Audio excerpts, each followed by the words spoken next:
Hello friend, কেমন আছেন সবাই? আজকে এনেছি আপনাদের জন্য পুনে থেকে হাওড়া আজাদিন এক্সপ্রেসের পুরো ট্রেনের টাইম সহ পুরো তথ্য।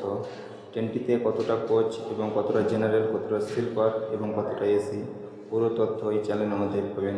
চ্যানেলে কেউ যদি নতুন হয়ে থাকেন, চ্যানেলটিকে সাবস্ক্রাইব করে রাখুন। নেক্সট ভিডিওর আপডেট পেলেই সবার আগে নোটিফিকেশান চলে যাবে আপনার মোবাইলে, তাই চ্যানেলটিকে সাবস্ক্রাইব রাখুন। পুনে থেকে হাওড়া আজাদিন এক্সপ্রেসের পুরো তথ্য। 12,129 আজাদ হিন্দ এক্সপ্রেস।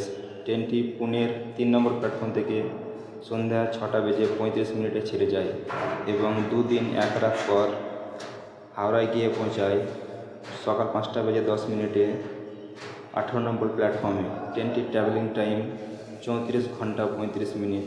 ট্রেনটির অ্যাভারেজ স্পিড 58 কিলোমিটার/ঘন্টা এবং ম্যাক্সিমাম স্পিড 130 কিলোমিটার।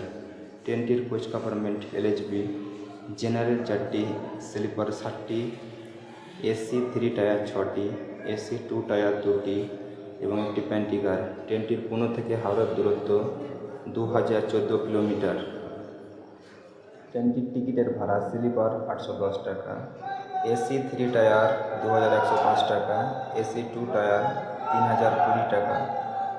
ট্রেনটি যে টাইমে চলে তার থেকে 2-3 ঘন্টা লেটেই চলে, তাই যে টাইমটা বলা হয়েছে সেই টাইমটা কোনো সময় ভুলবেন না। ট্রেনটা সবসময় লেটেই চলে, সবসময় 2-3 ঘন্টা লেট থাকেই। আজাদিন এক্সপ্রেসের কী হয়েছে কে জানে, সবসময় লেটেই চলে ট্রেনটা, তাই যে টাইমটা ধরবে তার থেকে 2-3 ঘন্টা লেটেই চলবে, তো এটা ধরে চলবেন। আজাদিন এক্সপ্রেস এখন লেটেই চলে। চ্যানেলে কেউ হচ্ছে নতুন হতে চ্যানেলটি সাবস্ক্রাইব করে রাখবেন এবং ঈদের টিকিট খুলে দেবে কিছুদিনের মধ্যে, তাই চ্যানেলটি সাবস্ক্রাইব রাখুন।